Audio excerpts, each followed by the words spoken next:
Member for Rankin. Thanks very much, Mr Speaker. My question is to the Treasurer. According to the Reserve Bank minutes released yesterday, the unemployment rate has been suppressed because an unusually high number of people have dropped out of the labour force. With hundreds of thousands of jobs already lost, hundreds of thousands of people having dropped out of the labour force, and hundreds of thousands of people in jobs but working 0 hours, why won't the Treasurer backtrack on his plan to snap back support for Australian workers in September? The Treasurer has the call. Well, Mr Speaker, I thank the member for Rankin for his first question in 2 weeks, Mr Speaker. It's a great pleasure, Mr Speaker. He's too busy doing interviews for the weekend. Members Australian on profile. both sides. The member for Rankin. Treasurer has the call. Sorry, Mr Speaker.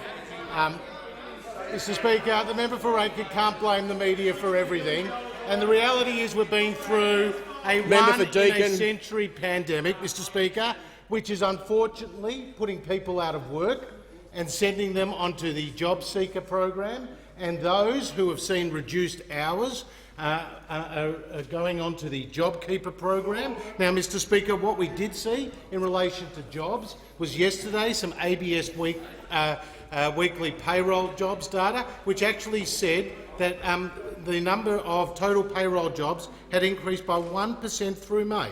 Now, this is the start, Mr Speaker. This is the start of the recovery that we're seeing as the restrictions are eased as a result of our country's success in flattening the curve. And it was particularly important, Mr Speaker, to see payroll jobs worked by females increase by 1.4% through May compared to 0.4% for males, Mr Speaker. Now, the member for Rankin refers to the RBA minutes. Now, Mr Speaker, I also saw the RBA minutes, and in those minutes it said the number of jobs had stabilised or increased a little, suggesting that the total decline in hours worked may be less than being previously feared. Now, Mr Speaker, there's the member for Rankin always talking the economy, always talking down the economy, right? In a desperate and delusional bid for relevance, the member for Rankin is always talking down the economy. But there it is in the Reserve Bank minutes that he seeks to quote, talking about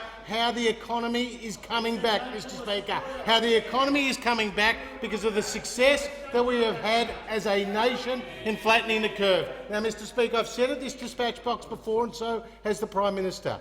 Our success on the health front is allowing us now to get the economy back into the recovery phase. And if you look at the OECD's report just recently, they said that the Australian economy will grow by around 4% next year, and that the contraction this year will be no means as severe as it is in other countries. So I say to the member for Rankin, I don't blame the media. Understand the fact that we have gone through a one-in-a-century pandemic, and I know that he's after one other job, but at least he should try to do his.